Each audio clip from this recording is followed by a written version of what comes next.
welcome to Real Talk, episode 158. I'm Todd, this is AJ, and we're back. This is our friend Tom, the pinata. This pinata is both a harbinger of joy and a reminder of sadness, which I will explain later. Oh, no. But in the meantime, I know exactly what's Real why. Talk? Real Talk's an opportunity to talk about life, God, the Bible, and everything in between. Somewhere in the description of this video and or podcast, you may see a link. I don't even know anymore. Do you actually put a link? Yeah, it's there. No. Or in the description? Yeah, it's there. That they can click? Yeah, it's there. Okay. Because otherwise you made me a liar this whole time.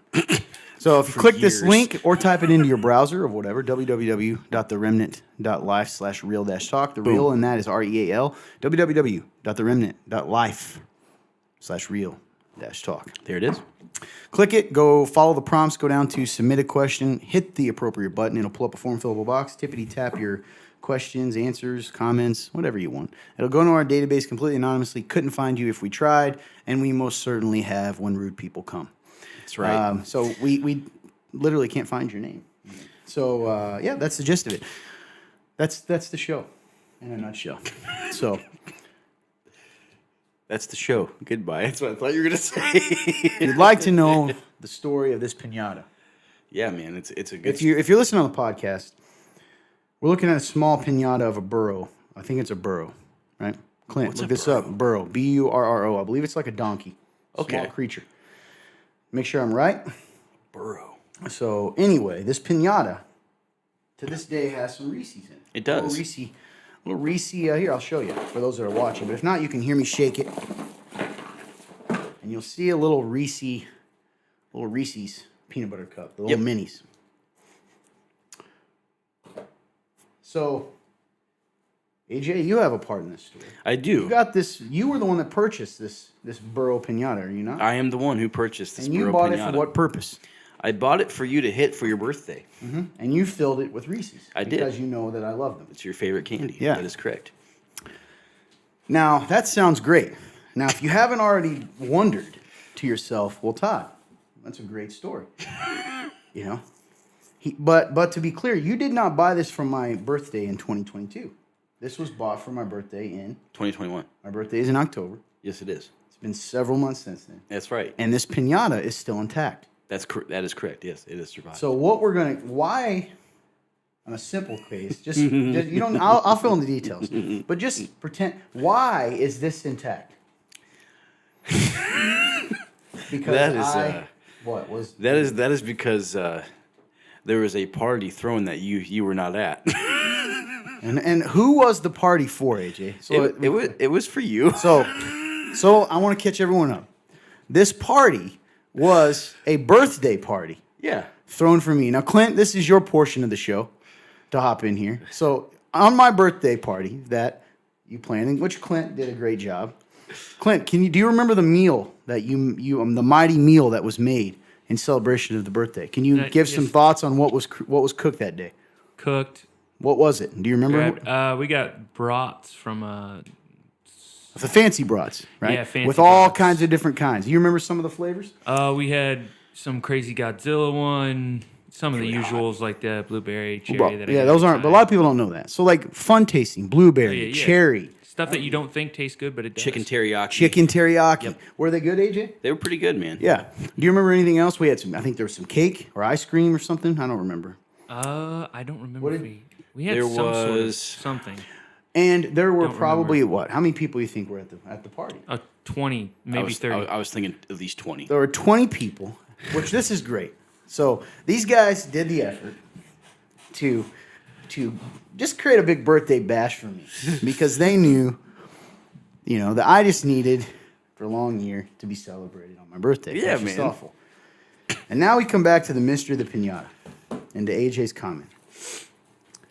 We had a party that Todd was not at. Now, what happened was, this isn't entirely their fault. Okay, I want to be clear on that. I had a part to play in this. So they set the time of the party, and this is how I remember it.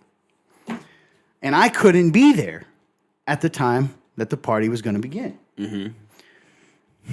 And I said that I couldn't be there until several hours later due to some family function things. Yeah. And I was told that okay, man, looking forward to you getting here still. And then I was like, well, guys, if now this is good. Okay, you have to understand. At this point, I'd heard the part. Like I expected that maybe the party would be paused until I returned or started. But that isn't the case, is it, guys? No. Instead, you all legitimately played games, ate all the food. Oh, you did. Maybe not you. I did. I stood up. But did many of the other ones party? Yeah. So then I eventually get back and go, well, guys, I'm sorry I didn't want to. It'd been a couple hours, and I find out through some of their fun celebration in the thread. I was like, well, at this point, guys, if the party's like, do you think it's even worth coming genuinely? And that sounds ridiculous, I know, but. And then Blake specifically says, hey, man, wish you could have been here. Wish you could have made it. And continued to party. By the time that I got to said party, what would you say the brat situation was at that point, if you remember? There were some leftovers. Yeah, there was some leftover. But they were all packed up. They decimated them. And the piñata. Hey, it was still hanging in the corner. Which you didn't tell me about until Sunday. Yeah. We had service. Yeah, we just saved it the whole time. So, which I believe was found was that not found by Jill? I think somebody saw it in the So morning. someone from our meal ministry team, because they did this at the church. I forgot it was hanging up in the corner. Yeah. Was like, hey, Todd, there was a piñata. Yep, I remember this because it came, hey, do you know why there's a piñata in the cafeteria? So I went, P.S., he didn't even tell me that day. I went to AJ and I said, hey, man, do you guys know anything about a piñata? And he goes, oh, yeah, I forgot. I got you a piñata. So I want to be clear. There's 20 to 30 people, a massive party in celebration of my birth. Biggest I've ever thrown. That I wasn't able to come to. And they partied without me. It didn't even wait. Didn't save me a brat. Thankfully there was a few left. Just party. The cake or whatever the dessert was, there was some kind of dessert I remember. Yeah, there was just demolished. Yeah. And I'll never forget Blake going, hey man, that's too bad. Really wish you could have made it. Not my finest moment, but because of this, It wasn't your fault, man. I felt so bad. You were just the cook. And to be fair, you were trying to do something nice. It was kind of your idea. It's not your fault it was hijacked by the party crashers. Dude, I also P.S. There were legitimate party crashers. Some people that just were like, hey, I'm just staying for this party. I wasn't even invited to. Dude, I remember being furious. Yeah. Because there was people that just walked in and started taking food, and I'm just standing there going, what? Why? I mean, yes, I want you to... Why? You didn't Who even are ask. you? Yeah. You're like, yeah, we're all invited. I'm like, no, you just randomly showed up. And this thing is still filled with Reese. Yeah, man. So Tom, is it Burrow? Any luck on little donkey-like creature? Yeah. Yeah. Tom the Burrow. Yeah. Here he is. The Reese Burrow. That remind you of good times? So, It's something that would only happen to me. Can we be honest about that? dude. That's a Todd story for sure. Oh, yeah. That's the story, guys. Sorry, we wasted a lot of time telling you. But No, that's man. the story. It was a worthy story to tell. It's Happy birthday, Todd. It's going to be even bigger Maybe we next can do year. it this year. Yeah, man. gonna be even bigger. We can finally bust old Tom open. Be attached to him by then. Anyway, We'll have to get a bigger pinata. sorry that hit, guys. And once again, we noticed last week I'm blasting this Oh, the highlighter. highlighter because I just love tippity tapping. Hey, man, we like to fiddle. Yes, I we think do. that's the right word. You're right. It's a good word. So anyway, we have a lot of questions to get to today. Oh. A lot of good articles.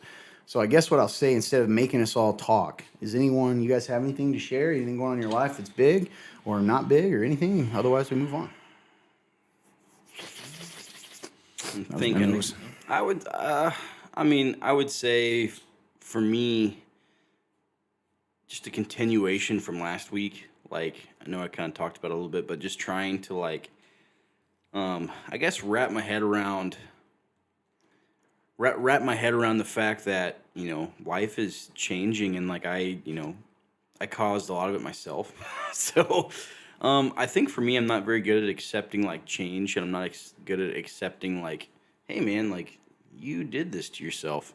So like, um, so, and the reason why I say that is because like I kind of try to live in like an ignorance of what's happening because I don't like to face reality a lot of the time. So yeah, so I guess I'm just just trying to. I don't want to face reality sometimes. Yeah. So that I'm still trying to, I guess, wrestle through that, which is, I don't always make very good progress because, days come and go and I don't think about it because I don't want to. So, yeah, I'm stubborn. Me too, man. The stubborn part, anyway. I'm stubborn and don't like to face reality. So, I'd say that's just the biggest thing, man. Like, yeah. I'm sorry you're going through that, man. Yeah. I know my delivery was funny. I'm trying to. I've been told. Well, first of all, I really am sorry going through. That's hard. It's a lot of stuff to go through. Thank you. That's yeah. That's another thing because it doesn't feel like a lot. I just feel like it's just one of those things where. Is this episode 158? It is. Yes, the date was not changed. I saw that myself.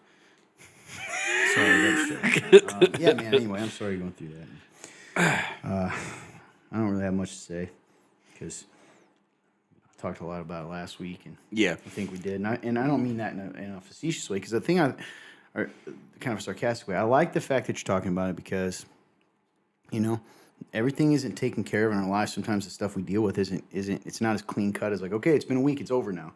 You still got to process stuff and figure stuff out. So Yeah, man. God's still good, man. He's still using you and working through you, and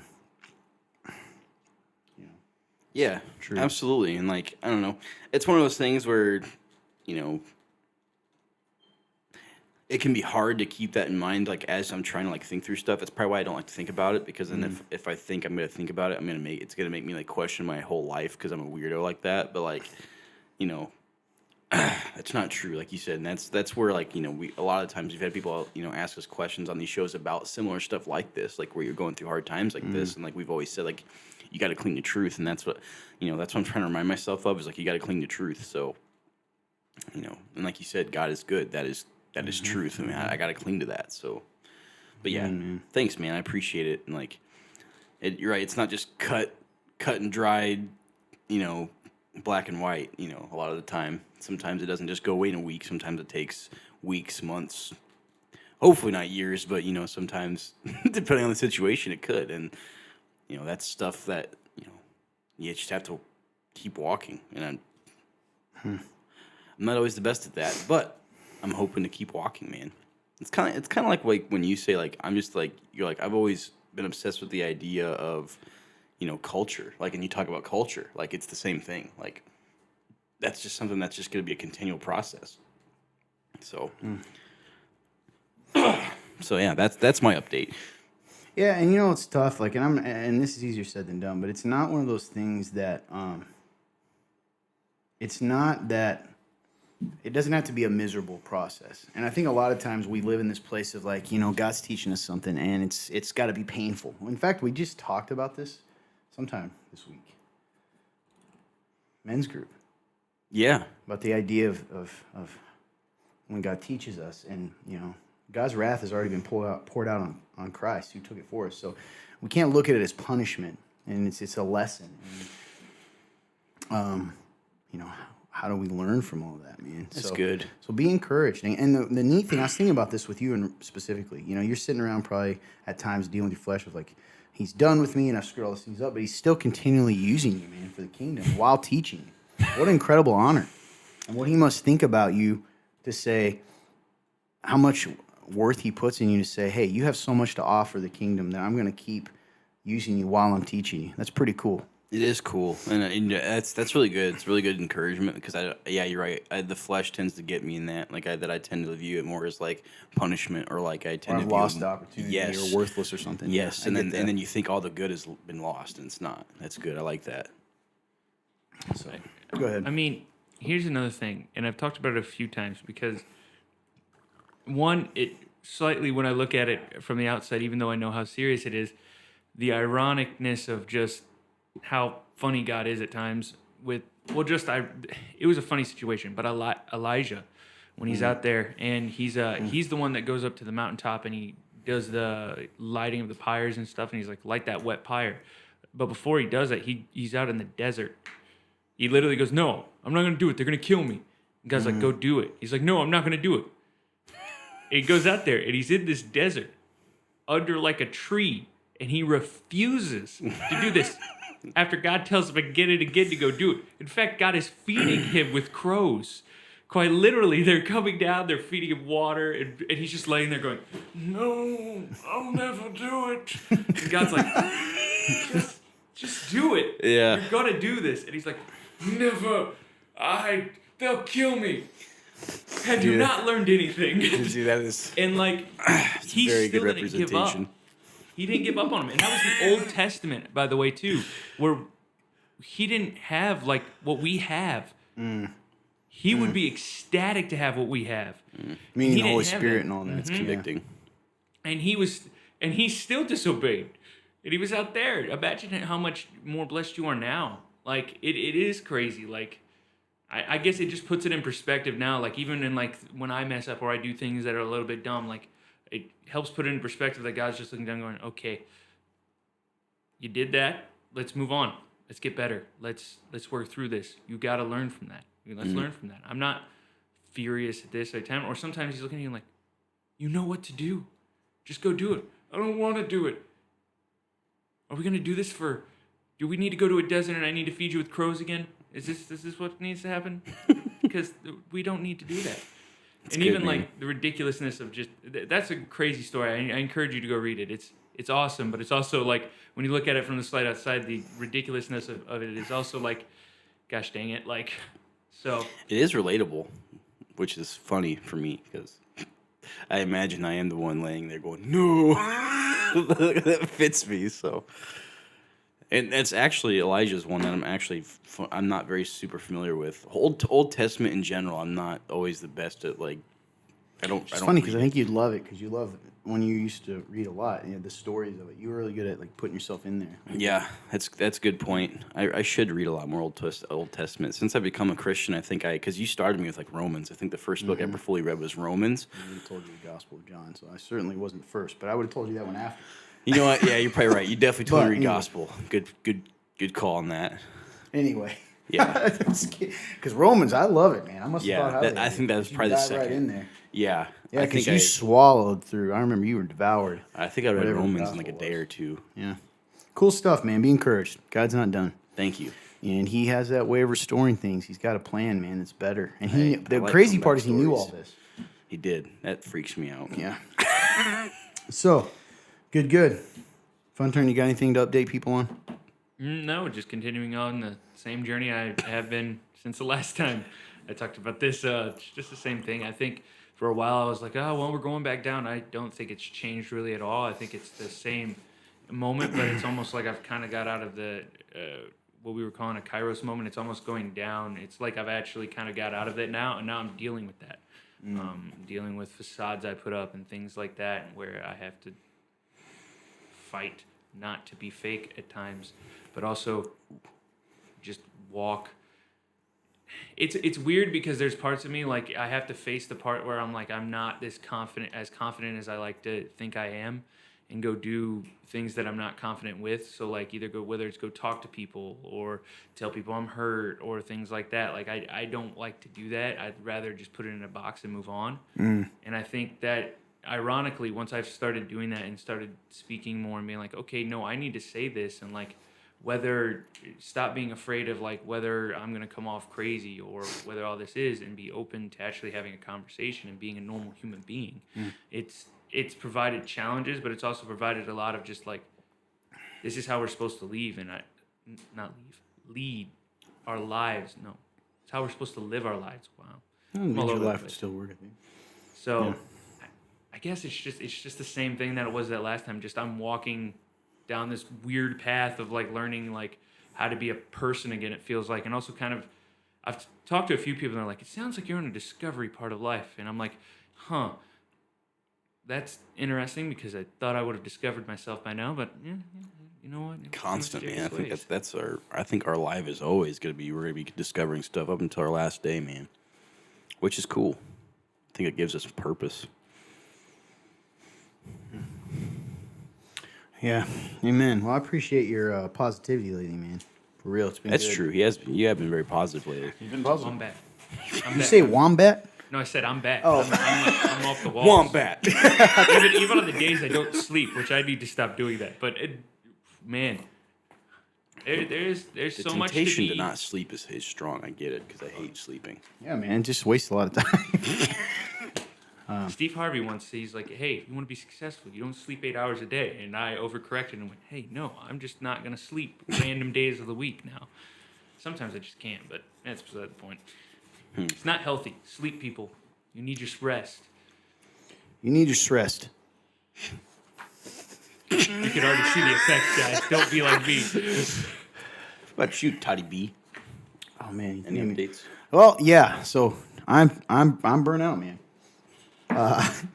I've told you guys know this, so I feel like I'll make this fast. Yeah. This is where I feel like my life is a lot of times lately. One, I've been grumpy. Everybody knows that. I've been working on that and praying about it. And why have I been grumpy? Well, I don't sleep a lot either, which is weird. Okay, Clint stole the lack of sleep from me. Yeah. All right, I'm just kidding. It's not healthy, and you shouldn't do it. But I really want to sleep. And as you know, like, why is your face twitching like you're filled with rage? Is it twitching? You went like. Anyway, yeah. So that's part of it, but part of it is just I started thinking, okay, what's going on? What's going on? What's going on? And the reality is, I feel like my life is not my own in a lot of ways. I'm being dragged along. I feel this kind of image in my mind of like being in a whitewater river and just being thrown around. And I've kind of just been like, whatever, just take me where you go. And even though I'm going with it, it's really stressful. And I don't like to admit stress. For some reason, it feels weak to me. Even though in other people, I'm like, yeah, man, I get it. But for me, I don't give myself the same grace. So kind of two things are happening. One, my personal life, I'm very tired and I'm frustrated and I need rest, right? I mean, I've been sinning in that, not resting. The Bible says it. And there's so much going on all the time, and we're growing, and like amazing things are happening. And and it's hard to find a team of people, and I'm just being real, that are as passionate about it as I am sometimes. So I end up having to carry a lot of stuff that maybe I shouldn't. And I don't trust God enough to maybe say, okay, well, they're not going to do it, Lord. It's not going to get done. And maybe it's not supposed to get done until the right person comes. I don't know. Anyway, and I'm not saying it's noble, everything I'm doing. It's not. You know, some of it's probably controller, but in me. But there's that side. And then the side of it of even the church, like there's just a lot of things the church that sponsors the show that, you know, I help lead is, you know, there's so many cool things happening. And I've said this before, you know, it's like a ship, and my role might be to steer that ship a lot of times, at least the direction we're going, right? God's the wind that takes us there, and I got to kind of steer that, and I just stopped. And it's hard to get caught up on everything, man. We've got so much going on. So my decision has been, where I think I've landed, all that to say, is I'm going to take 2 weeks. So what I'm going to do is not have any meetings beyond some very specific ones that I need to. And I'm still working, but that's just to get my hands wrapped around the stuff going on in our church. We've got a lot of stuff going on. For instance, just an example, I've been talking to the bank, and the bank's been really rude. You know who you are, bank people. And I may have to go to a different bank for some of the stuff for our church, and I'm just trying to deal with that. Didn't even tell you guys that. Like, they finally got back to me today, and were really crappy, and just being real. Which I'm not going to say their name yet on air. Yet. Hey, man, like, I'm allowed to talk. You want to be that way to me? Then It's true, man. But so I've got stuff like that. I've got a lot of our ministries. We've hired a person on staff that, you know, needs direction and needs to know, because this person is like raring to go. Luke, you know who he is. They're raring to go and trying to get everything back in order. And I need to take time to do that. And you guys know that. And that's even Remnant House, our internship program. A lot of the guys, you know, these guys take that stuff seriously. I got to try to get my hands around that and help these guys and stand beside them. Like that's been an area that's been slipping, which isn't fair to those guys. And just get my hands wrapped around this, get my hands wrapped around the ministries and the ministry leaders, and trying to get things in order that we're all going the same direction, because it's been really hard to do. And you guys can say that yourself. Like, there's just always something crazy going on. It's true, man. And a big part of that's because I just don't have time to get my hands wrapped around it. So that's my plan. And then the second week, I'll take a true vacation. And you go, well, where are you going to go? And I go, nowhere. I'm just going to not go to work. I'm still going to preach because I love to, Lord, if the Lord allows me. But I'm going to take time off, man, and try to breathe and try to get my personal life and family life in order and all that kind of stuff, because that's an area that's falling under the wayside too. And that's my plan. And even as I say it, some of the people from our church are going to watch this show, and it's hard for me because, one, I never don't want to be there when someone needs me. Two, I feel like I get blamed all the time anyway. Like, I don't want to go too much into this, but like, oh, well, he ain't going to meet with me. And it's like, this. I eat a lot of blame for things at times. It's not me. And I'm not going to. It's true, man. And I don't tell people. You guys know the truth, which is why you're more patient with me. But that's not my style. So if you're listening to this and you're one of those people that I end up this week, there's a meeting that doesn't happen, like, please hear my heart. It's because in the long run, I've been failing you anyway. I can't even keep up with like meetings, or I'm not as emotionally or mentally present. And a lot of it is it's so weird, man. It's like, on the one hand, I don't want to not be there for people, but in doing so, I'm either missing meetings or I'm not there for them fully, mentally and emotionally, which isn't fair either. Because people, what a blessing it is to be invited into people's lives and get the honor of being able to speak into their lives. So I know that's a lot, but I guess I kind of confess that. And also, that's my plan. And I've told you guys that, and I'm trying to get the Remnant House guys to get their Christmas present because they're hobos that won't take it. And they're like me. One of the things I'll say, the guys that I've done is I've,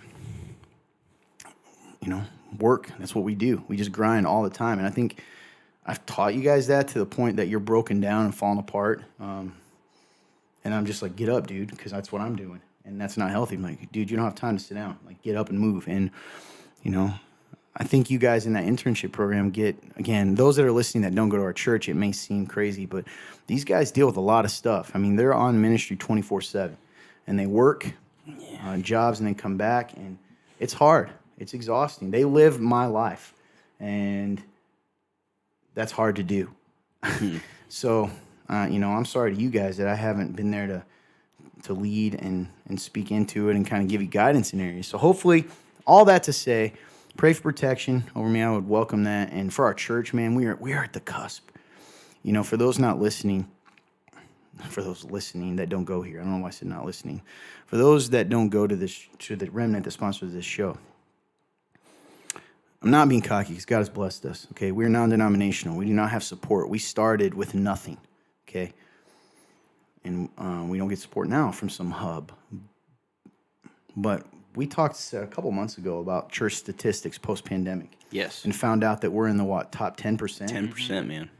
As far as numbers, and we've grown. Growth, okay? Yes. That's insane. And I can tell you this right now. Everybody, the leaders of this church in general, I believe in our hearts we know. That's what I love about the people at our church. We know that's not normal.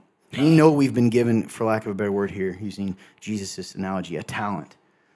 We've been given something, right? And we need to figure out how to multiply that. And I think part of that multiplication, I keep thinking this, and I haven't even told you guys this, I think I'm part of it. Part of the reason that we're kind of stuck at that, I don't want to say, I mean, we had over 100 people here, man. It was some of you mega churches, what? And I was like, that's a lot.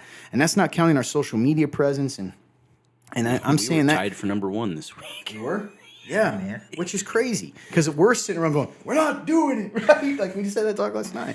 Yep. And these are churches that have 10,000 people or something, or 3,000 people, right? Yeah, the number 1 ones. I mean, yeah, like we're like, to put in perspective, like just on Facebook, but like we're ranked 11th in the amount of likes on our page, but we tied for number 1 for like people looking at it and like engaging with our stuff. So 11th most likes, but number 1 with most engagement. That'll tell you something. So we know that God's called us to something. We don't take that for granted. No, it's not all about numbers, but my point in bringing that up is growing during post-pandemic and during the pandemic. Like we don't take that. We don't take that for granted. All right, and we don't say that arrogantly. So I guess in a weird way, it's the other way around. Is that I feel convicted because I want to make sure I'm doing my part in that. And even making all kinds of things, man. Financially, we just there's a lot of stuff to do. So, really is, man. And for you guys, man, I keep having this thought that if I slow down, I can get the squad on the same place again, right? So, like my role, I know it's corny, probably, and I'm probably rambling. I don't think you're rambling. If No. this is very boring, tell me, guys. Nope. Just trying to catch people. So my thought is like, just take you two, right? Yeah. You guys are important to me personally, but also to this church, okay? And I believe in you. I believe God's called you things. And you're in these places where, you know, it's so humbling to know that you guys are looked to me at times, and I haven't been there. And it makes me very, very convicted. And actually, I'm about to cry, you son of a gun. So, like, I feel convicted that I haven't been there for you guys. And that you're looking at me even if you're not asking me. And that, you know, I haven't filled that role. And that's on me. And you guys get the brunt of my stuff, too. You get the brunt of my frustration, my anger, because you're the closest to me in a lot of ways. And the same with the production guy, Blake, and, you know, Cowboy Kenny, and then even the new guys, Louisiana Hot Sauce, and we even call Soldier Boy. Soldier Boy. Yeah, Soldier. No, Soldier. Soldier Boy. Soldier Boy 2. Soldier Boy T. That's his name. Soldier Boy T.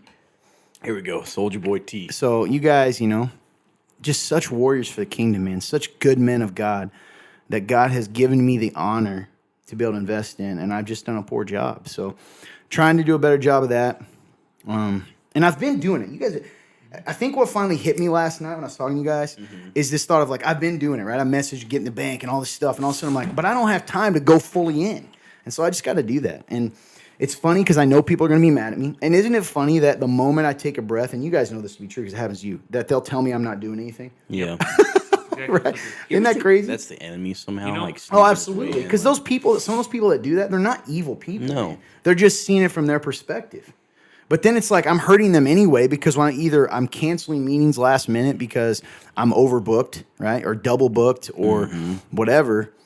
Sometimes my fault, sometimes not. But I'm never going to chuck someone under the bus. Right. But a lot of times it just has to do with perspective. Like, so it's like either way, I'm kind of dropping the ball. So I'm so sorry to ramble, but that's where I'm at. And I'm excited about this idea. You asked me last night, I said, are you excited? I'm like, no. But I was kind of a lie. I wasn't excited in the sense of like a vacation because it's first week, but I am excited about, because you guys know me. One of my, I guess a gift. Like, I'm a dreamer and it's funny. We joke a lot about me not being organized. That's not true. I'm great at organizing on a macro level, meaning large scale level, right? Like, we got to do this, makes you guys, sense. right? Yeah. I'm just the guy that's like, I'll be like, okay, we need to make, this is how I feel I am. Maybe I'm wrong. You tell me if I'm wrong. Hey, we need to make a bridge that's big enough for 50 people to go across here, and it needs to have a solid steel side here and this and all this stuff. But I'm not the guy that's going to measure all that out. Yep. Does that make sense? Yeah. I'm just you're the guy definitely that guy. and I think that's what's needed, man. So a lot of people have done a lot of great stuff in the meantime, you know, Tim and tons of people, man. Tons of people. You know, Luke stepped up and you know, you guys, you know, all the Knit House guys and Emma, you know, there's a lot of people that have done a lot of cool stuff in the meantime. So rambling, I guess and honestly, even you guys, even those of you that watch this podcast and listen, like I have not been myself. I went back and listened to some old episodes before, you know, age and depression crippled me. And gosh dang it. And we, you know, I was a fun guy, I guess. And I realized this Sunday that I got another text from a good friend of mine. So it happened Sunday, and then yesterday, which was Monday, I got a message like, hey, I just want to tell you thanks for like being so positive. They didn't know that was intentional. I think I told you guys. But you can choose joy and be positive. And I went into it, and this person messaged me and said, hey, I was really struggling that day, and just wanted you to know that seeing you helped me push through. And that like was encouraging, but more convicting too. Of I want to do that. I want to do that with you guys. And it's hard to do that when you aren't doing, when you're not slowing down. And I always teach you, you know, I've been reacting, not acting, and I don't want to do that. Because sometimes you got to react, right? Like life's going to throw you for a loop and you got to move. But sometimes it's like if we stop, no, I'm not going to like be swept along. And I got to quit being a people pleaser. And I got to understand that it's better to disappoint people in the short term to love them better in the long term. It's truth, dude. I feel like I lost everyone with that long rambling. No, dude. Whatever I listen to you speak, it's because you probably sometimes you may think like I don't care, but it's the complete opposite. It makes me like it's like what I said earlier when I was even talking about my own life, like how I don't like to face reality. A lot of the time, even just the way you speak, make me face reality on a scale of life, and then like for like my stuff, and then also even just for like this church, for example. So like it's just more like, gosh dang it, like I can get really real about a thought about you I haven't even told you. oh gosh, what is it? I don't know if I should say it on air. I Because I haven't talked to anyone. This is 100% just my, like, I have crazy ideas, guys, that even you, I tell you guys, you two specifically, get to hear my craziest ideas. Yeah. One of the first people. Not always the first, but probably one of the, like, you two are right up there. yeah. And I haven't told anyone this one. Oh boy. Let's Zero hear it. person. Because I have to go, oh, man, I know what this is going to look like. Mm-hmm. You know? I thought... I don't know, man. I don't know if I should say, because I hear it. can't make these decisions. If it doesn't happen, the world's going to be mad at the church. Oh well. You know, because they love Already you. mad. Yeah, but it's just, I don't know. I'm trying to think of what's appropriate. So from a human perspective, you know, everybody knows you've brought this up, right, about your role and your position, right, of losing. Did you bring I it brought up? up last week. Yeah. You did? I did. I talked about how 'Cause I you were on lost- staff at paid I lost staff my for a while. position. I'm probably gonna be not in Remnant House. Soon. Okay, so Like you it didn't sounds go so that much more far. depressing. This is not all happened at one time, by the way. No. This has been like a 6-7 month. It has. My point is like, what if, and it's going to sound cold-blooded. On the one hand, you're like, you're loving AJ again. I'm like, actually, man, it's kind of cold-blooded to, but also could be. I was like, what if in a world you just got hired again, okay? But it's listen, hear me out, because you're gonna be like, no, Todd, because I was thinking about this. But literally, like you worked at a bank, meaning at the end of the day, you might only be rehired for 1 week, because if you don't do your stuff, you'll get fired immediately. I mean, See, I told you then when we put this on there. 2 reasons why. Because I think you'd rise to the challenge. And sometimes with you, man, I guess this kind of feeds back into where you feel you are in life. Actually, a little bit of Clint too. Although I'll give Clint credit on this. You kind of stepped up at your work and stuff. But one of the things I've learned about you, man, and honestly, I'm not just saying this is a little bit me. I tend to rise to the occasion. But I think with you, one of the challenges you have is you tend to drop to the floor of the expectation too. So because you don't believe in yourself at times, Yeah. right? Or because like when you get in that spiral of not believing in yourself, which is crazy because you're very gifted. But let's say you get in that spiral, you kind of go just like so even though you're supposed to get to here. This is going to sound really weird maybe. Okay. I'm supposed to get up to this. I'm pointing to the top of Tom the Burrow here. All right? Tom the In Burrow. case you're on a podcast. So you're supposed to get up to a certain level, right? You're Yeah. supposed to do this. You're like, well, there's no point. I can't see it anymore, blah, blah, blah. Versus, hey, man, you have this expectation. If it doesn't get done, you're letting a bunch of people down. And then it's like, versus like, I've already let them down. It's almost like you already think you failed because you failed in this other area. But here's the thing. It's not just to help you. Because when Yeah. you were at your best, and you actually made me think of this the other day, partially, when you were saying that he was being who he's supposed to be. Because when he's who he's supposed to be, AJ, if you don't know him, like he's a leader. He just doesn't he just doesn't know it. 100%. So, you know, and I just told a lot of our personal business. We may have to cut this out of the show. So No. some of you, I'm saying some of you may never hear this. I may tell them to cut this when I panic later. Because here's the thing, man. Like, because like none of us that do the show get paid. We don't get paid for this show, right? Not at all. No, we do this because we I don't. kind of did at one point. But we didn't. Like, Yeah. And that's why I think people don't understand. Sometimes even when I talk about you, man, or even Fun Turn, it's like these guys are and me, like I don't care about myself, but I care about these guys. These guys literally, like, it's so funny how like people, who knows how many people actually listen or watch this show on a weekly basis. Okay. It's hard to find those exact numbers, right? Yeah. Like between everything. Because people go back and watch old ones, like they're not caught up. And even I do that with my favorite podcasts. I'll go back and watch like 3 or 4 later. Yeah, kind of binge it. Yeah. So here's the thing, though. You know, if you really, sometimes I guess I'm thinking, like, especially if you didn't go to the Remnant, the church that sponsors is like, man, is it worth a cup of coffee for the show, for these 2 guys to continue to be able to do what they do? Because your cup of coffee might be their bread. Yeah, now they're not going to say that, but I think it. Or like the next steps, you know, we used to want to take the show on the road. I'm rambling. See, I'm getting excited because the thought of me slowing down to get things in order. No, I love But it, I'm in man. this weird place, man, where I'm like, listen, I know what God's told us to do. I'm done. I feel like me stopping is long enough, like me slowing down to do things is like, I'm going to put all our eggs in the basket and say, let God show off. And if he does, and everyone's like, well, what if he does? I'm like, well, then there you go. There's a direction, and we'll move on. But I mean, I'm thinking crazy stuff, guys. I can't even tell you. I'm not even done yet. You know, maybe that's the same thing with you, Fun Turn. Like, Fun Turn Clint, he's not a paid internship. Do I think he's gotten a lot of opportunities? I mean, clearly we take care of these guys, okay? Like, they eat and crap. Yeah, man. I'm not saying we don't. We're very blessed. Like, I could go into that. very I could go into that, but that's not my point. My point is saying maybe that's what it takes. Maybe you're the same way, right? Okay, here's the position. We don't have a lot of money, but here's the position anyway, right? We invest in that, and if you don't rise to the occasion, then we'll find someone that will. And then no one's confused. Right. Sometimes. Even myself, man, like when it comes to things. So that probably meant I'm concerned this show is going to sound like a bunch of rambling insanity to people. I love it, man. I don't think think so. That's because we It's live very- in it. Yes. I guess that's kind of true. No, I don't think that it's that way at all. In fact, the biggest thing I can say is this is real life. There's a lot of this is real stuff going talk. on, and to even get a little bit ahead of people going and saying you don't do anything, and that's going to happen. And I already know people are people. But here's the facts of the matter. I think all three of us in this room have been called to the wilderness multiple times to be like, hey, you need to, one, slow down. You need to talk to me because I have something to tell you. But you're moving around so fast and you're doing good work, but you need to slow down. You need to rest.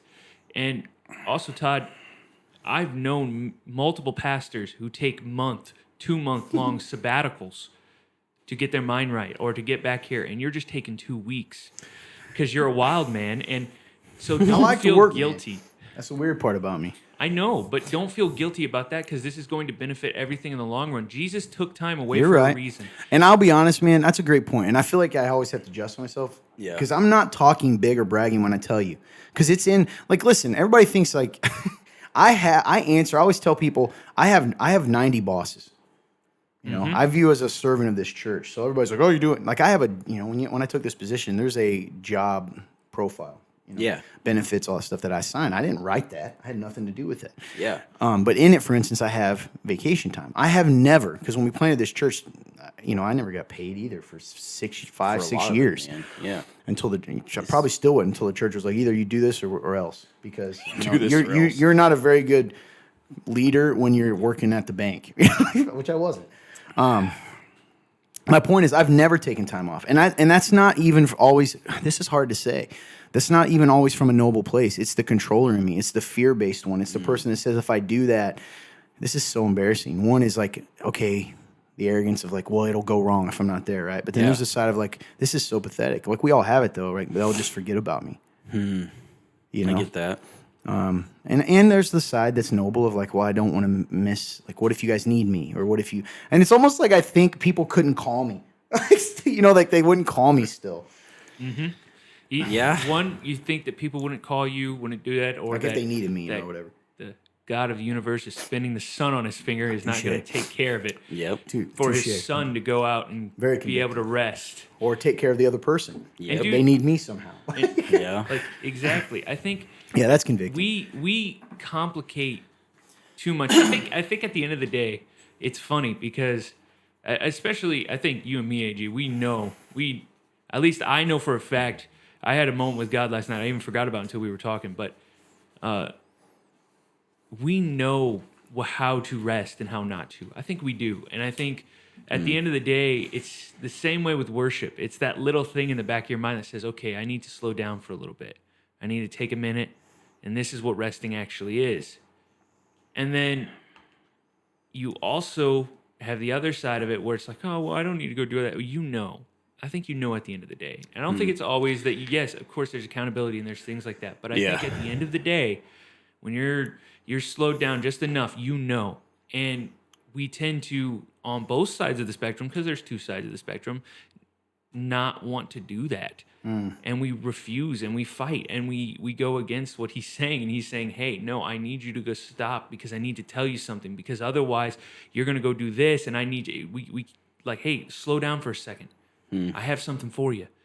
That's good. Just because it's like the disciples, like, hey, okay, you guys have gone out, you've cast out demons, you've done all these things. Okay, now come back. I gotta teach you something real fast. I teach you something.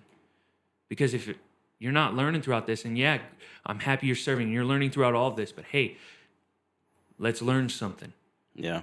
Because you're not ever always going to be able to learn everything that you need to learn or be taught all the things you're going to be taught by God if you're running around and doing all the things. And that's not to say that you should take it in the opposite way and be like, well, I need to take all this time off to go because I need to be away from service. Sometimes you people need to go over there and serve some more and put your time on the line, because guess what? God's asking you to, just like the young rich ruler.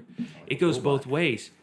Both ways. The young ruler is so, you've pointed this out to me, Todd. It's so good because what it actually symbolizes, what it actually shows you. He didn't want to sell off his possessions, but it's got like 40 meanings at the end of the day. Your time, whether you want to rest, your control, your emotions, your trust. What do you not want to give? What do you, because you already believe you're already saved. You believe in him, but you don't want to give up that peace. And he's going, hey, just give it up. I'm already here. We're already in control. Have you not read my word? Look, Abraham took his son up to a mountain and thought he was going to have to kill him. But I provided something. Yeah, man. You're right.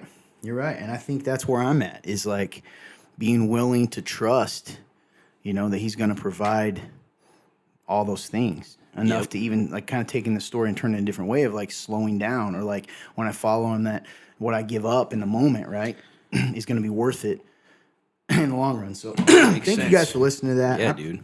Everyone, you too, but also all the rest of you guys. And I think that's all of us in life. I like what you said too, man, which we could go on. Oops, my nose hit that. On and on and on. You said this is real, both of you, like this is real life. And I do feel like the whole world, I don't know if you guys ever feel this way. People don't slow down. Like I don't slow down, so I get it. But I mean, like, think they don't slow down enough, man, to act at anything. Like, how do I put this? You know why the masses are so easy to control?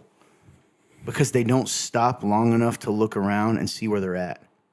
It's really good, actually. Do you know what I'm saying? What you're saying. So I'll even look at our country right now, which we're going to answer a couple questions. We are herded like a herd of sheep.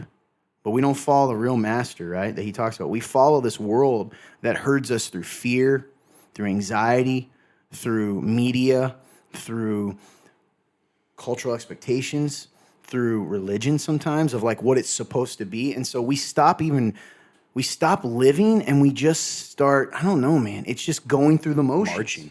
Yes. Blindly marching because that's what we're told to do, but we're marching to the grave and we don't enjoy the process in between. It's good. So I haven't talked about this a lot on the show, and I'm hesitant to now, what I'm about to say, but like I had a life change in the last year, and it's given me a lot of perspective. And we try to give people an opportunity to hear about this. I know, man. They don't want to hear it, so I would love to tell you guys. Special guest. Yeah, so probably the most important person in my life. You guys know who I'm talking about. Those that are close to me. Absolutely. This little girl has taught me something. And that is, I'm about to cry because I think about this. It makes me think like I can't control this world. And I can't even control what happens. But I want to model life. Like I'm about to get emotional. How do you like let this little person see someone live a real life? To not grow up and be a part of that, to like understand life is so short, man. It is so short. And I know like when I was 20 years old, I tell you guys this all the time, Fun Turn, Cowboy Canyon specifically. Yeah. You too, though. I used to think I had so much time, and I'm going to think someday because I feel like, I've a lot wasted, and I think, man, if the Lord blesses me, I get to be 60. I'm going to go, I had so much time. And then I'm 80. And I'm like, I had so much time. And then I'm 85, if the Lord blessed me that long. And I'm going, what'd I do with all that time? And I don't know, man. You guys just made me think like, there's so much good in life, and I think we just all miss it because we won't slow down. Constantly, man. What do you want out of life? Not what you're told to want out of life, not what society tells you you're supposed to have out of life. I mean, even the idea of like, work and stuff is good. You got to work. But you guys know, I made a decision a long time ago. I don't view what I do as work. I love my kingdom.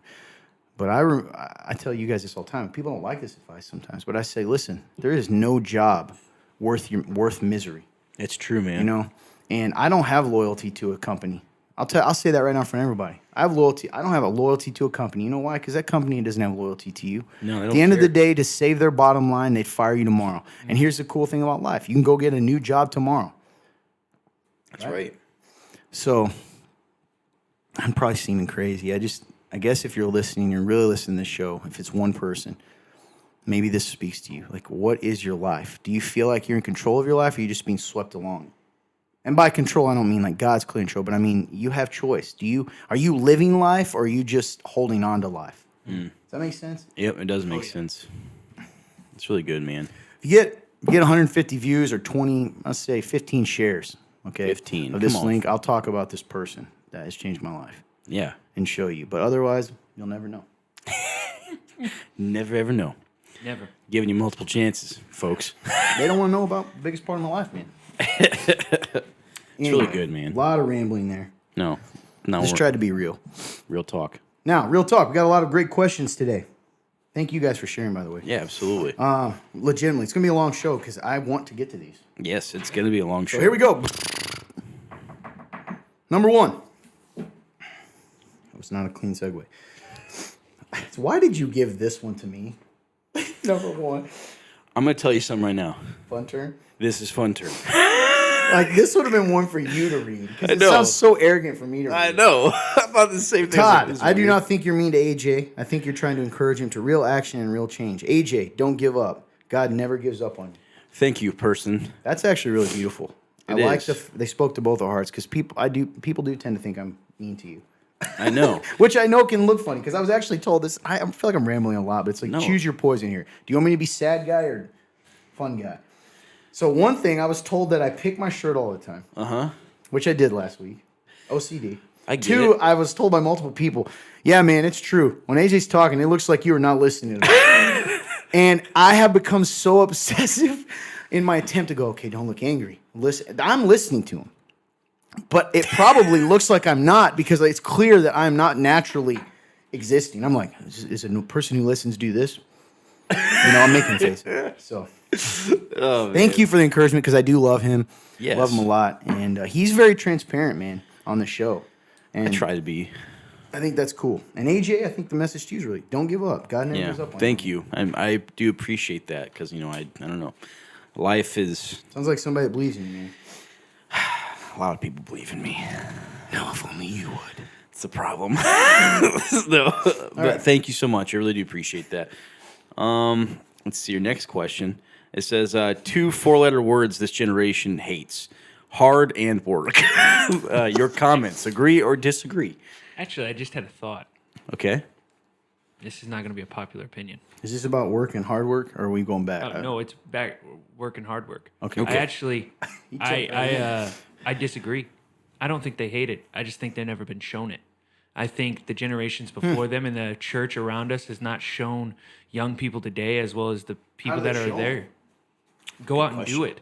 I think we have this version of hard work where you just go to your 9 to 5 and go do this, but that's not actually is that really hard work? Are you really working hard, or are you just going to do the motions at your job? Mm-hmm. And don't get me wrong, there are people out there that do work hard and they work hard, but I do think there's a lot of, specifically my generation and my parents' generation, my dad's a hard worker, so I would say that. And even I've seen people's families, they're hard workers, but it's almost like we weren't shown like that. They were always either at work or they never shown us any of that hey, we're going to go out here and we're going to work hard, or you're going to go do this, or you're going to do this. We were just raised by TV, or we were allowed to do whatever we wanted and all these things. And there was no real consequences for a lot of things. I mean, there were some of us had crazy consequences, but not everybody did. So you haven't been shown this hard what hard work is. A lot of times you've just been shown, well, this is work. This is what you have to do. And you just try to do it to the best of your ability so you can get up in the company and become a manager and go home at the end of the day. Yeah. I mean, I think that actually there's a lot of good stuff in there, especially where you said there was no, we were kind of allowed to do what we want, et cetera. Yes. I'll say this, because despite what people think, I guess I'm a millennial. You're a millennial. I'm a millennial. And Fun turns Z, right? Yeah, I think, so is what's his name? Cowboy Kenny. Cowboy Kenny. Yeah. And then everybody else is kind of in between there too, right? Yeah. Also, Louisiana hot sauce is Z. So we're all right there kind of in this weird little area. Here's what I will say. My generation, our generation sort of started this, and I believe that. Started what you described a little bit, okay? And especially the part about like what I feel is reality, sort of like there isn't an objective truth. And then I do think the people even under, heck, man, the generation under you, which I don't even remember what they call them. Like we're talking the 12 Gen to X like, maybe or something. Gen X was before millennial. I think it's like, I don't know, man. I don't know. Something crazy. Here's my thoughts on it. I will agree with this. People don't want to grind, man. People don't want to work hard. And I think that is true. I agree with you. So I agree. And I get your point. Fun turn. I get your point. I really do. And I think some people like you, that's true. And you invest in people. I do think this, and this kind of goes with what you said. We have to invest in people and give them the chance to learn those things. But hard work, man, is a real thing. And it's that we could get really deep here because I often wonder if the reason can drive and hard work be taught as an adult. I don't know. I think a lot of times you almost have to go. It's that old saying. We talked about this, right? So hard times create hard men. I was thinking That's what I was thinking. Who create, or bad times create hard men. Hard men create good times. Good times create soft men. Soft men create harder bad times, and vice versa. And I think we're in that little section right now. And I think that we can overcome it. And that's why the Bible's so cool, because God's principles are like hard work. Like that's in the Bible too. Yeah. I view it more as not even necessarily work. It's the idea of resistance, which you talked about. What do you do when you face any sort of resistance in life? Do you quit? Do you demand the world listen to you? I heard a young guy yesterday get mad at his mom. Okay, he made it's a funny stat. It's this. He was talking about that if he was told that, hey, if you want your feet not to smell, you're supposed to pee on your feet. Okay, everybody all right? Okay, and he was like, yeah, and this mom kind of laughed and was like, that's funny, the idea of people. And I made a joke when I heard this person. I go, well, clearly this dude's already doing it. He's peeing on his feet. Right? Because you're not going to say that if you're not doing it. Because, well, he gets all, and this is a young guy, right? Very young, or like a teen. And he ends up saying, I'm getting very angry, right? To his mother, who, this guy's mother loves this guy to death. Okay? And ends up saying that he is mad at her. And the reason is because you're making fun of me. And she goes, I wasn't making fun of you. It was the image is funny. Right? Yeah. Peeing on yourself, right? And that also kind of question. Well, I've done research. And well, you're making me feel stupid. And the way he said it was this concept of anything that, like, I'm supposed to be affirmed constantly. Everything I say or do, right? Yeah. And just because this person tells me he's done research that peeing on my feet gets rid of stench, I'm supposed to just accept that, which is how we get in this culture. Well, I told you it, so you need to believe it. And I'm like, that's not how life works. But even, I know that story sounds crazy, but I think it kind of fits in the same idea. I agree. Like, that's a good example. I don't, when life makes me uncomfortable, people today, they cave, man. Everybody wants creation, wants this sound like, to cave to their demands. Reality needs to be what I say it is. It's God. Yeah, man, they want to be God. So I agree completely with your comments. Yeah, man, got to grind. Oh, I guess my point in bringing that is I finish this up. I don't know. Sometimes it's almost like I learned how to grind a lot when I had nothing. After I went through a hard time, and I had that choice of, I did kind of quit for a while when I was 19, 20, and then I was like, no one's coming to save me, man. I'm not talking about like Jesus saves. I'm talking about nobody's coming to give me a house or a car or to give me. No one's coming. Like, I either got to get up and figure something out, or I'm going to be laying here. Yep. Which kind of goes with what you said. Mm-hmm. They don't let them lay there. Exactly. You don't let that happen. So you don't, when we don't let that happen at all, because we have to bubble wrap not only our children but also everybody. You can't let somebody I think in some of the hard ways it sucked, and the reason why our parents were the way they were at times were with kindness or just letting us be ourselves is because at the end of the day that's what they wanted, which shows you what that generation was. That generation was very strict and hard, we have to do this XYZ, which wasn't wrong, but you can also see some of it has to be this, it's the Bible. It's at the end of the day you love people, but what does love actually look like? You got to find a balance in between. Yeah, well, loving people's telling the truth about life too. I mean, you got to Exactly. grind a little. Anyway, good Yeah. stuff. Exactly. Here's this one, AJ. Okay. I am someone who's been diagnosed with ADHD and autism. My autism is very mild, and I frequently have people in the church tell me that my reasons for forgetting things or being distracted or having a lack of basic human normalcy sorry, that's a funny phrase, come from me not trusting in God enough. Is there any truth to that? I don't try to use it as an excuse to not try to grow, but it is an explanation as to why it's more challenging for me to grow. Am I wrong for explaining that certain things are a lot harder for me because God made my brain differently than most? My heart is never to use it as an excuse, but more of an explanation when people ask me why I'm not doing something difficult for me all the time, even when I'm trying to grow in that area. So great question. It's funny, I went to a doctor and they said, hey, I think you have ADHD too. I said, okay, cool. So at least on the ADHD scale, I can relate to an extent. I would say that, is there any truth to them saying that you don't trust in God enough? I don't think so. Because there's a difference. I think someone who has ADHD or, if you have autism, I think there's possibility of using that as an excuse at times. I think that's a possibility. That's good. But I don't think that doesn't mean you don't have faith in God just because you struggle with things that differently than others. I don't think that's wrong at all. It makes sense. And I don't think you're wrong for explaining that unless you. It all depends on where your heart is. If you're just trying to get people to help you and to have them understand where you're coming from, so they can maybe help you better, it makes sense. If you're just trying to use it as an excuse to never change or make any sort of changes to try to be better, then that's just an excuse, and then it is wrong. So yeah, that's kind of where I'm at with it. No, I don't think that doesn't mean you don't trust in God enough. That to me that can become very legalistic in the sense of it could also fall into, if that was the case, that could bleed into so many other places in life. I didn't get that car loan because I didn't have enough faith in God, or I didn't, I'm not 6'2" because I didn't have enough faith in God. I didn't trust Him. It can to me it's very subjective at that point, and that can be very dangerous. So no, I don't think that's true at all. Yeah, I agree. I don't think it has anything necessarily to do with faith in God. I do think be very careful not to make it an excuse for poor behavior, because that won't help you. Don't be defined by it.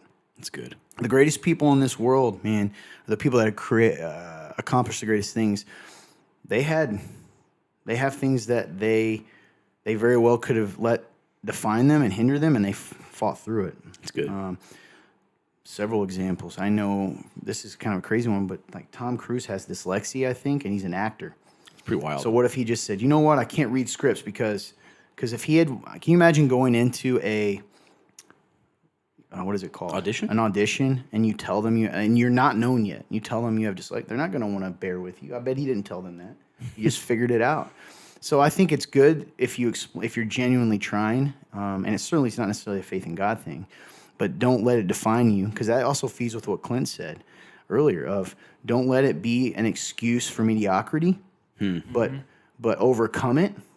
And yeah, along the way, it's okay to tell people, hey, this is challenging for me because of this. Bear with me. I want you to keep pushing me and helping me, but just know that it is harder for me than maybe it is for you. Yeah. You know what I mean? I can speak from the side. I have severe ADD, which at this point they just would call me crazy ADHD. But so I get the idea of being an awkward and weird person at times. And what Todd has said is true. I mean, I think the biggest thing in that is to watch and make sure that don't question yourself in giving an explanation all the time, but make sure your heart's right at the same time, if that makes sense. Yeah, absolutely. Don't let it become that excuse. You can overcome that. I am a true believer that there's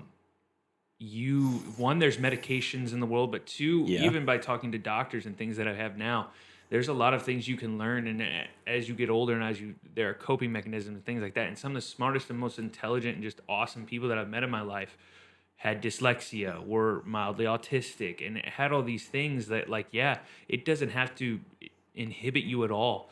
You can fight through that, and you can go through that. Just like Todd said, they're fantastic people I've met that were just so next level. And just talking to them was it was insane, but it was also super cool. So don't sell yourself short, because also there are special things that you can do that sometimes, guess what? People that don't have mild autism or ADHD can't do. Yeah. So at the end of the day, push through that and go, you want to know what? I got this stuff over here, but also don't let that be. Here's the truth. God made you that way, so live in that. He doesn't make mistakes. Yep. That's good. You're beautifully and wonderfully made in his image. It's good, man. All right. Oh, boy. Is it me now? I think it's you. Okay. Next question. It says, I am reading in Proverbs 31. It says, in verse 23, my Bible has a little cliff note that says, see Ruth 4, 1 and 2. I don't quite understand why. Is there a reason it connected the two verses? So I can read Proverbs 31 real quick. 23. Yeah. It says, her husband is known at the city gates, where he sits among the elders of the land. And they said that their Bible gave him a cliff note that went into Ruth 4, 1 and 2. And Ruth 4, 1 and 2 says, Boaz went to the gate of the town and sat down there. Soon is it Boaz? Boaz, you were right. Oh, cool. Sorry, I'll restart. Well done. I got insecure. Well done. Boaz went to the gate of the town and sat down there. Soon the family redeemer Boaz had spoken about came by. Boaz called him by name and said, come over here and sit down. So he went over and sat down.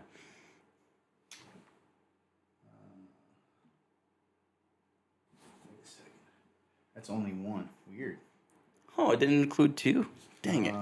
We why tried does it have all that written like that? I don't know.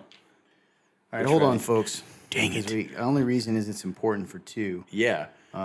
So I'll just read the second part. So he called him over and sit down. Then Boaz took 10 men of the town's elders and said, sit down, and they sat down.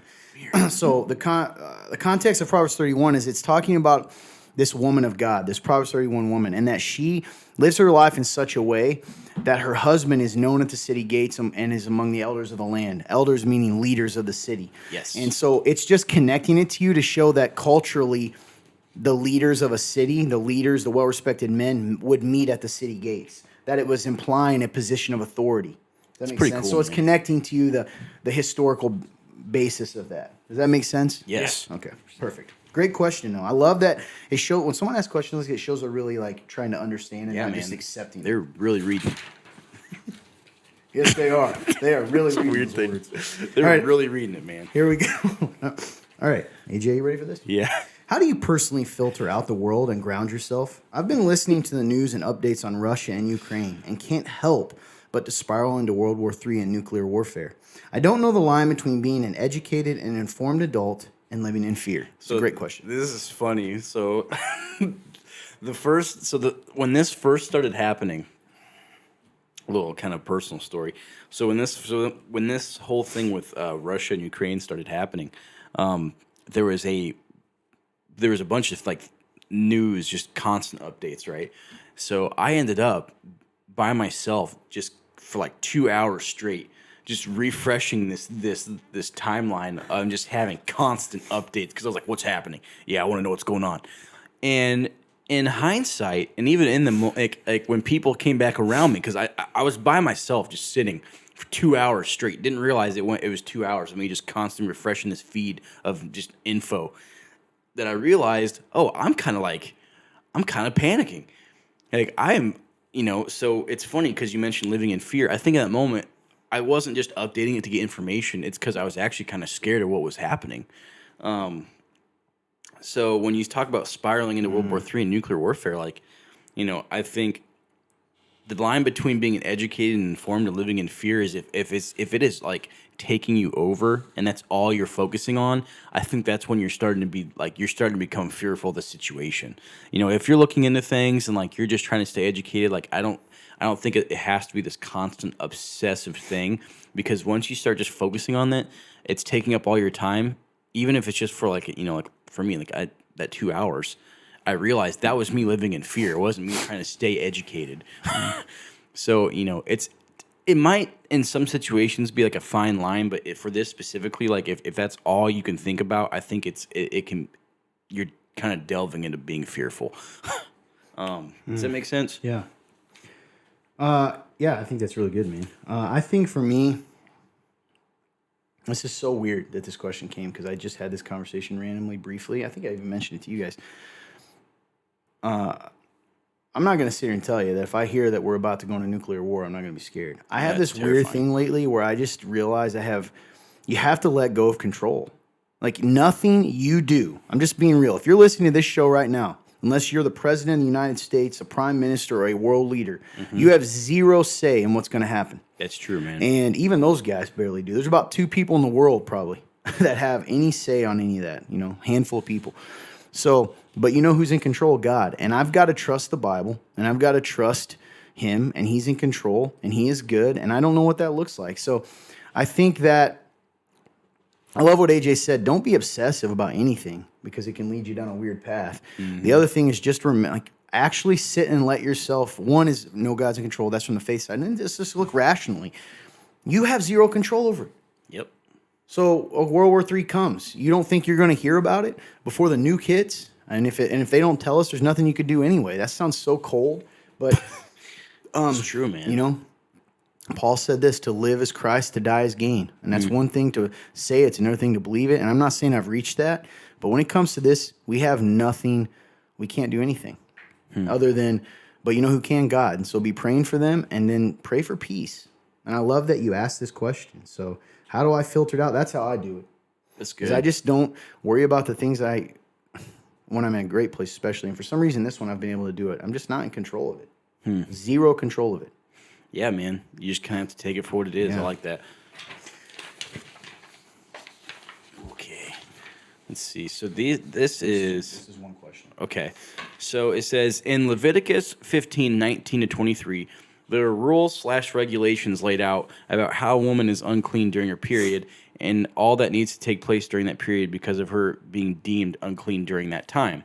Based off of what is being said in Leviticus, were women basically cast out of their homes for the 5 to 7 days that they had their period, since no one could sit on furniture, a bed, or touch whatever she has touched because they then are unclean?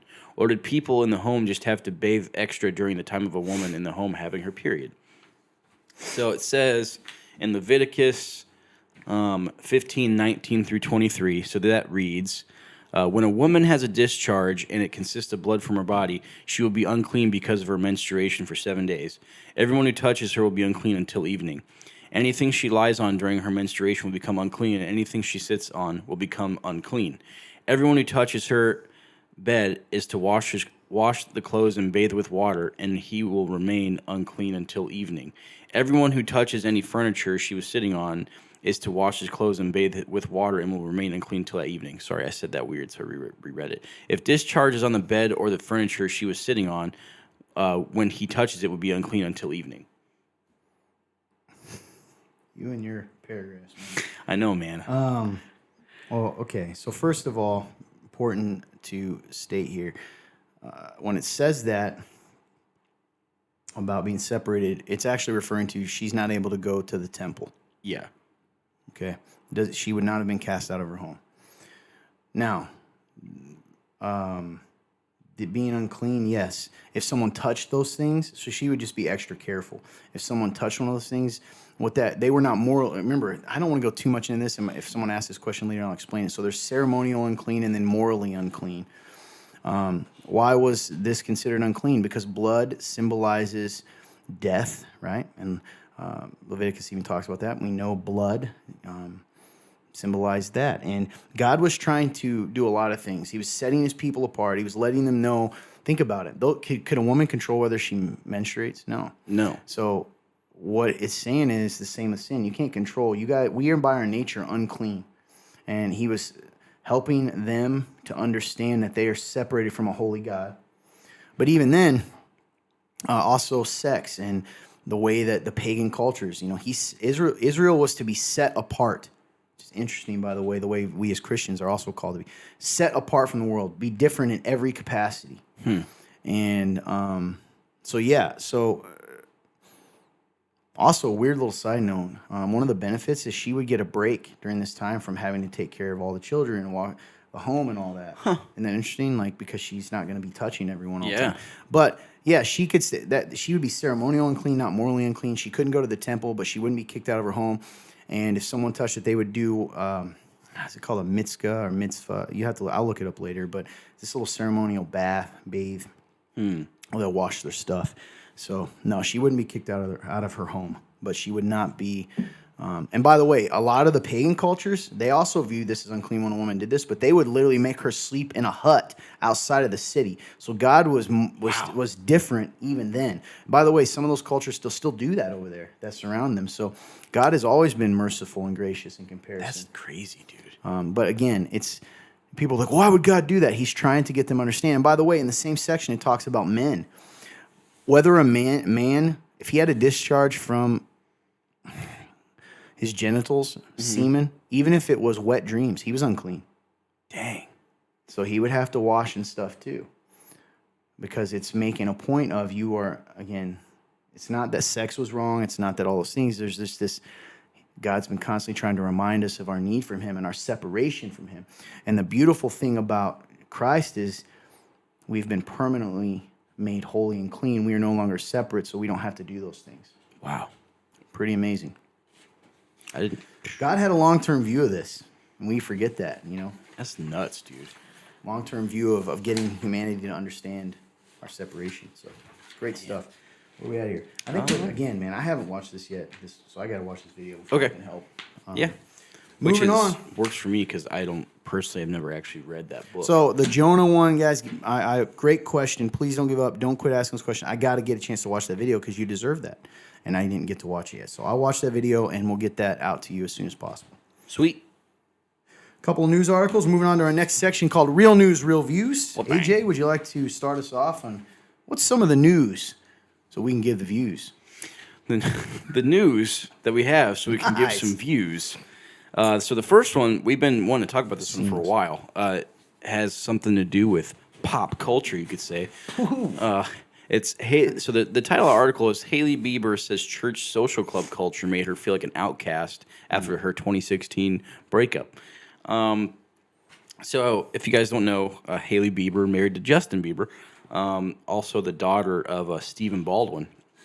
For a brief little stint of time, she claimed she was, I'll start with here. She criticized the social club experience at church, saying it made her feel isolated when she and her now husband, Justin Bieber, broke up after dating briefly in 2016. So what happened was that she kind of feels like she was outcasted by many in the church community after she had broken things off with him. It's what's interesting about it is, we like to talk about culture a lot and how we talk about, Todd specifically brought up the idea of a social club. So it's just interesting to hear someone with a stature of like a Hailey Bieber talk about the exact same thing, even calling it literally a social club. Good, yeah. So this is a specific quote from her. Come back to this question after this. Oh, yes. Good call, actually. There were a lot of people in the church world that made me feel very outcast, she shared in an interview. When did church become a social club? That was such a bad feeling. So it was just cool. Not cool, but it was just cool to see, this is not something that we only think about. Like, someone else is out there going, yeah, it feels like a social club. So, I don't know, man. It was just interesting to read about and see, hey, there is this culture out there that is spread far and wide where, even if it's something along the lines of hey, a relationship ends, it changes. It changes. And people want to create these, whether you want to call it a clique or you want to call it whatever you want. But it affects people and like it hurts people, man. And like I think this should convict the church with a capital C of like we can't keep just letting church be on a Sunday where people come and we just kind of divide them into groups and we have our own, you know, preconceived notions of what people are and who they are, and so we just kind of do our own little thing and keep to ourselves and then move on, and then the rest of the week we just kind of live however we want, and then we do it again on Sunday. And like I don't know, man, it was just cool to read. Yeah, she talks about the pressure too of feeling guilt for her past before being married, and how that added to that guilt. Yes. And that kind of culture. So she did say a pretty cool thing. Where she talked about, we're constantly evolving, because she said for her first 6-7 months of being married, she was ridden with guilt. I wish I hadn't done this. I wish I'd walked in with a clean and free slate, et cetera, et cetera. And she said, but what it taught me is that it's just not realistic. And B, we all have guilt and we all feel shame for things we've done, but it doesn't have to define who we are, and it doesn't have to define me in my relationship. We're, quote, we're constantly evolving, especially in Jesus, she added. Our relationship with Christ is going deeper and deeper. Where I was before I was a wife and who I was before I was a wife is not who I am now. Pretty cool stuff. Absolutely, man. Good stuff. It's cool. It's a great example of why this was hidden on the other page. Yeah. Anyway, cool. What? Just a cool example, man, of like even someone with the stature of like By stature, you mean just famous people? Yes, like Because they're not more important than us. yes. It's just cool, man. Yeah. Pray for them, man. There's believers out there. Hey, we got another question. It got hidden in our sheets here. Yes. So we apologize for that. So this comes from. She put her name over Yes, Cynthia. Cynthia, thank you so much for your question. We want to get to it. So, why do you, and she had posted this Like in the comments yeah, section. which I thought was awesome, and we Yes. would love that. Feel free. You don't have to use the link. Feel free to drop your questions and comments in the, video descriptions. Video comments, etc. So, Yeah. question is, AJ, why do you have to forgive people that have used you, cheated on you, stole or lied to you, especially over and over? Great Stolen. question. And so sorry that you've had to deal with this. Yeah. It's not easy to forgive people who have used you, cheated on you, stole, lied over and over, doing this exact same thing over and over. One thing that I personally keep in mind if I'm dealing with a situation like this, or if people who are going through this, is that I try to remember that I do this to God, like every day to some extent. I am unfaithful every day. I stumble. I take my eyes off of God, and for me, the only thing that separates me from so many people who do this over and over again is that Jesus has taken the wrath, like you said. God has all this wrath to pour on me, and Jesus said, "No, you put your faith in me; it's not going to be poured on you. I'll take that, and even when it's not deserved."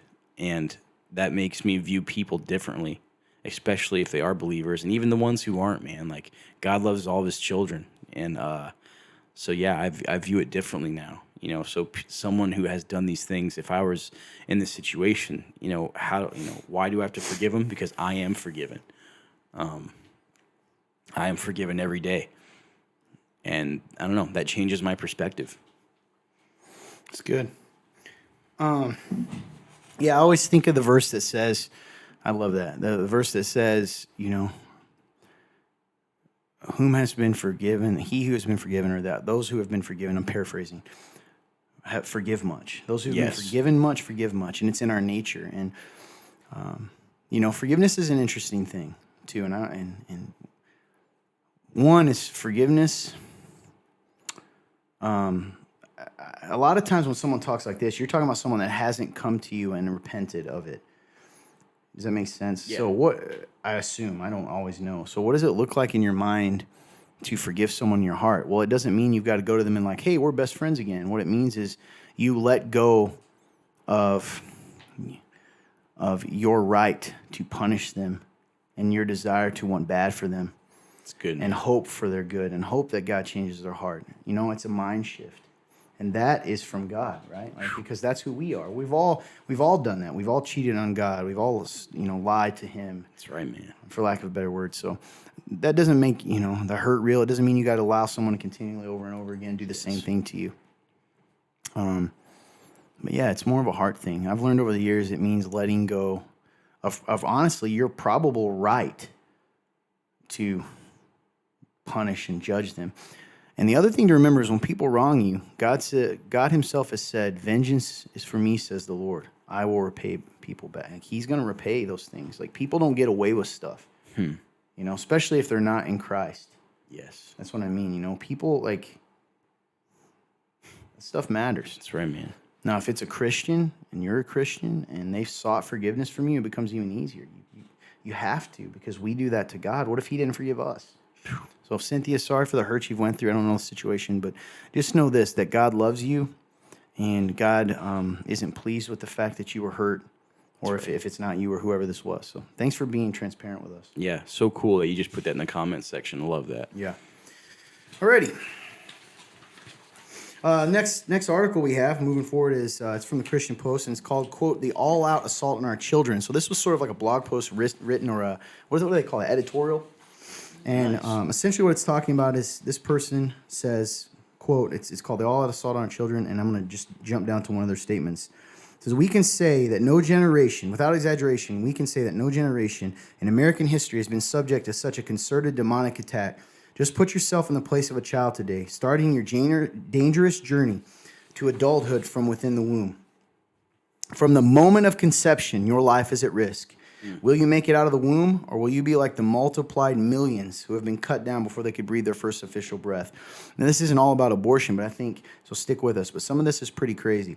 He says, "The demonic attack against you is especially acute if you're a black baby."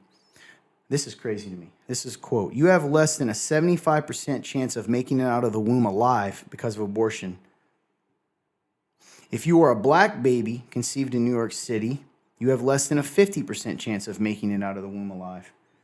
As a result," and this is, quote, "according to the Centers of Disease Control and Prevention, abortion kills more black people than HIV, homicide, diabetes, accident, cancer, and heart disease combined." And this author says, "Can anyone spare some tears?" And then goes on to say, "Look at some more trends affecting tens of millions of young people. We'll start with suicide. One website, facts. Suicide is the second leading cause of death for ages 10 to 24. 10 years old, man. 10. Suicide is the second leading cause of death for college-age youth and ages 12 to 18. More teenagers and young adults die from suicide than from cancer, heart disease, AIDS, birth defects, stroke, pneumonia, influenza, and chronic lung disease combined." And that is wild to me. It says each day in our nation, there's an average of over 3,703 attempts by young people ages 9 to 12 to commit suicide. And if they added 7th to 8th grade, the numbers would be higher. It goes on to give us more issues about what our kids are struggling with, young people, along with issues like suicide. In the next 24 hours, here's some stats. 2,795 teenage girls within the next 24 hours will become pregnant. 15,006 teens will use drugs for the first time. 3,506 teens will run away. 2 teens will be murdered. What about children being sexually abused? This was mind-blowing to me, guys. This is pretty wild. Although we've seen that even with people we know and minister to. During a 1-year period in the U.S., 16% of youth ages 14 to 17 have been sexually victimized. This one's wild to me. Over the course of their lifetime, 28% of U.S. youth ages 14 to 17 have been sexually victimized. Children are most vulnerable to child sex abuse between the ages, this is heartbreaking, between the ages of 7 and 13. Think about that for a minute. Wow. 7 to 13 is when it most happens. Focusing on incalculable damage done by porn. This is crazy too, man. 64% of young people, though, this is counting people in the 20s, but 64% of young people, and they define that as ages 13 to 24, actively seek out pornography weekly or even more often. This one's crazy. Porn sites receive more website traffic in 2020 than Twitter, Instagram, Netflix, Zoom, Pinterest, LinkedIn, and Twitter combined. Bro. Than Twitter, Instagram, Netflix, Zoom, Pinterest, and LinkedIn combined in 2020. Outdoing social media. All of them added together. Recorded child exploitation. Child porn is one of the fastest growing online businesses. 624,000 plus child porn traders have been discovered online in the U.S. Man.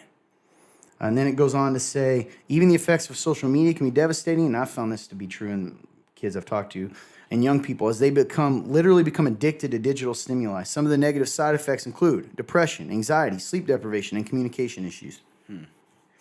And then this person says, how do we protect them? What do we do? And it starts right here with each of us. It starts with holy indignation, with broken hearts, and with godly determination, with Holy Spirit resolve. It starts right here with each one of us doing what we can to stop it. Satan must take his hands off our children. And then it talks about this idea of the spirit of Jezebel mentioned in Scripture. Jezebel represents the spirit of baby killing. In past generations, it inspired parents to burn their babies on idol altars, and today, inspiring to snuff out their little ones in the womb. She represents the spirit of radical feminism, hating men and mocking motherhood and despising the traditional family structure. And represents the spirit of seduction, drawing youngsters into sexual activity and selling them into slavery, out to annihilate our kids. Man. We need to pray and declare in Jesus' name for them to take their hands off our children. Man. So I thought those stats were wild. It's pretty surreal, dude. Yeah. And that means your kids, guys, if you're listening to this, your kids, your little brother, your son, your daughter, the kids in your youth group, the kids in your children's ministry, it makes me wonder about our own kids, the kids at our church that we're part of. Yeah, dude. Are there things, it's heartbreaking. So it's just so important for us to be praying for our kids and praying for this culture, man. And also doing our part to not get sucked into allowing kids maybe to have social media and stuff. I don't know. Should they have it, until they're adults? I don't know. It's crazy. Yeah. Even, when I even just like the social media part, like I would say that affects me. Like when it talked about the side effects of it, I was like, man, that sounds like a lot of the side effects I have in life. And I was like, and I know I've struggled with just being on social media. It's funny because I'm not even like active. I don't even do anything. I just look at it. That's the addiction part of it, right? Yeah, the stimulation. Yeah. It's crazy. So, I've even been concerned about that with babies. Do you wonder if like when you put them in front of like Baby Shark stuff all day, and I get the temptation. It's hard, and it's like, do we start feeding that even at 1 year old or under? Dang, you got to be careful, be prayerful. I don't know. Last but not least, man. This one's pretty cool. This article. You want to take it or? Sure. Did you? Of course, I gave you the one with the Japanese or the Chinese names. So the name of this one is it's a Chinese Christian woman has been detained for attempting to share the gospel with Xi Jinping. How about nice? Well done. Maybe instead of reading this one, we just tell the gist of it and give the facts. So cool just tell us the overall what's been going on here. So there is a woman, Christian woman, in China, and as you guys, maybe you're not aware, but Christianity is like illegal. Yeah. In China. Unless it's state sanctioned, yeah. It's very watered down. It's not real Christianity over there. Not what's allowed, yeah. Yes. And so this lady has over and over again tried to attempt to tell Xi Jinping, who is essentially the supreme leader of their Communist Party. Think of the president, but even more powerful. Okay. And then she tries to tell him over and over again. She held a sign outside of his, like the main conference for all of the Communist Party that tells him he should turn to Jesus. It's pretty crazy. She's been arrested how many times? Oh man, it's 50 times. 50 for the same thing. It ordered her to go home. She's an activist. She's been charged with, quote, picking quarrels and provoking troubles on February 21st. So crazy. She has had more than 50 attempts to preach the gospel to him. That is crazy and amazing and convicting. She was arrested at the same event in 2018 with a sign that said, God loves the people of the world, and is calling out to Xi Jinping, calling out to him. Did you see the, in 2016, 2 years before, This is awesome. She held out an even longer sign that read, God loves the people of the world, and is calling out to Xi Jinping and Peng Luan. Atheism nurtures sin and brings down the people. The kingdom of heaven is at hand. You should repent. That's awesome, man. Oh, that's his wife. Okay, so Peng Liyun is Xi's wife. So Wow. Calls them both out. Her efforts have landed her in administrative detention for 10 days, charged with disturbing social order. So we were talking about this, and I want to go on a little bit to tell you a little bit more China. One thing we've learned is Open Doors USA, which covers persecution in over 60 countries, estimates, and this is wild, because we don't think of it this way, there is a massive Christian presence in China. They just have to hide. They estimate that China has more than 97 million Christians. Wow. Many of whom worship in unregistered or so-called, quote, illegal underground churches. 97 million. I want to know, 1 second. I want to put a percentage on that. which is crazy. So as he's talking about, it says the group is also warned that these many unregistered churches have been, quote, forced to split up into smaller groups and gather in different locations, keeping a low profile so as to not be detected by the sub-district officer or neighborhood committee. And yet, y'all don't want to go to church on Sunday. And they're having to break up and continue to meet. Can you imagine America? Well, we can't meet. The party told us we couldn't. Wake up. Wake up, church in America. Man, that's so annoying. Wake up our church that maybe watches. Think about that the next time you don't want to go. People are having to hide and go to jail and everything. Buying you time here. Not going well soon. No. I'm not good at math either, so this is perfect. Well, nobody's going to be able to run those numbers. Yes, I'm trying to think. You got to think of you just take 97 million. Did you find the population? Yeah, 1.4 billion. Is this Siri? Is that who we talked to? Oh, yeah, it was Siri. You're right. Good call. Hey, Siri, what percentage of, what's their pop? 1.4 billion. Never mind. Hey, Siri, what percentage of 1.4 billion is 97 million? 6.92%, man. So over 5% of their country is Christians. Even though it could get them landed in jail, killed, etc. That's insane, actually. But we don't want to go if our head hurts. Anyway, pretty cool. Yep. So be praying for that lady. Does it tell us her name? I don't know if I caught that. Probably it does. You said Clint? Zhao. Yeah. What's her name? Zhao Jingzi. Zhao Jingzi. That was Zia. Hey, I took Chinese. 1 second. Did you really? I did. Oh, what is that name then? Yeah. It's like I'm an expert. I'm just. Let me look. Right here. You just show it to you.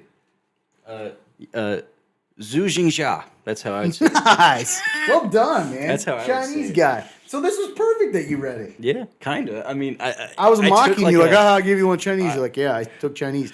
Which should have made sense because you said his name perfectly. I was like, wow. So you said her name is what? Let me show you.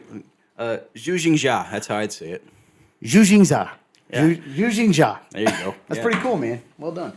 Anyway, pray for Zhu Jingxia. Pray for Zhu. That was her first name, Zhu? Zhu, yeah. Pray for Zhu because that is incredible, man. And, God can move. And she's doing wild things for the kingdom, man. And nobody's cool, ever, probably doesn't even know about her. And it's so convicting to me because I don't even know. She's got crowns. We don't even go out we look at people in our country that stand outside Walmart as lunatics. If they do that. And she's over there going, repent. Kingdom of heaven is at hand. To the guy. The guy. So, yeah, that's like us going out in front of the White House and on the lawn. Because Yes. the kingdom of heaven is at hand. Yes. Look, my favorite is that the police in this article ordered her to go rather than detaining her. And I'm guessing that happened multiple times where the police are like, look, I we know know you're who going to come you back. are. We know what. Just go home. Just go home. We've done this 50 times, if not more with you. It's pretty cool, man. You know you have a cell at the precinct. You have your own bed. It's just decorated. Exactly. It's like a room. That's so cool, man. Pretty cool, bro. Yes. I think that was That was it. Great show today, man. Probably 2 hours long. Who cares? It was good. I'm cool with Hope it. you guys stuck around. Those that did. Hey, those that stuck around, if you are watching from a video, and even if a podcast, you use a link. But if you want to say, go down and say, I survived. I like it. Or that sounds like you did something bad. Maybe you come up with a different one. I watched it all. I'm just What's kidding. the word? We gotta give them something special so people can't just say it. Yeah. They have to hear it like at this moment. So Put a word. How about, I was going to say upheaval, but no. dang it. I was going to say riding dirty, but no. Millionaire. Man, we're so good at this. Bacon and carrots. Okay, there you go. Bacon and carrots. That means you watched the whole show. Mm-hmm. All right, man. What do you got for us? Listen, Got anything to say before we hit the road? thank you so much for watching this episode. Thank I know you. it's a longer one, but it's a good one. I think there's a lot to take from this one. Such a full episode, a lot of good stuff in it. I hope you guys enjoyed it. I love you guys so much. Love. Even in a time of upheaval, even in a time of upheaval, look it up. There's hope. I don't know, man. Amen. I can't put upheaval in this sentence right now. But There's hope in this world of upheaval. There we go. Anyways, appreciate you guys watching. You guys are so awesome. Without you guys, this show wouldn't be possible. If you guys are watching from Facebook, please like, share, comment. You know, Cynthia, if you have watched this to this point, thank you so much for asking that question. Yeah. It's so brave of you to just put it in the comments. Cool. You help some Very other cool. people too. If you're watching from YouTube, go ahead and hit the subscribe button. And if you haven't already, hit that notification bell so that you can be notified whenever we post. If you're watching from any other of our social media sites, that includes Rumble. If you're watching from YouTube, leave the comments, put the likes, give us a rumble. We're still trying to figure out True Social. Hey, Clint, put that to real talk. Oh, yeah. we're still trying to figure out True Social, so hopefully that we can get on there and you guys can. On. Yeah, I'm still waiting. Yeah, me too. Other than that, man, just you guys are awesome. Check out our other social media platforms. We got TikTok, Instagram, Twitter, a lot of good stuff. So check us out, and I love you guys. Thank you for watching. Fun turn. You got anything? Leave us reviews on the podcast, please. Thank you. That's all I got. All right, cool. Hey, love you guys. Great show today. Crew, good job, AJ. Fun turn, well done, my friend. Hey, you know, I don't think I blew it up. All right, good. Good job, fun turn. Love you guys. Please like, follow, etc., all that stuff. Share.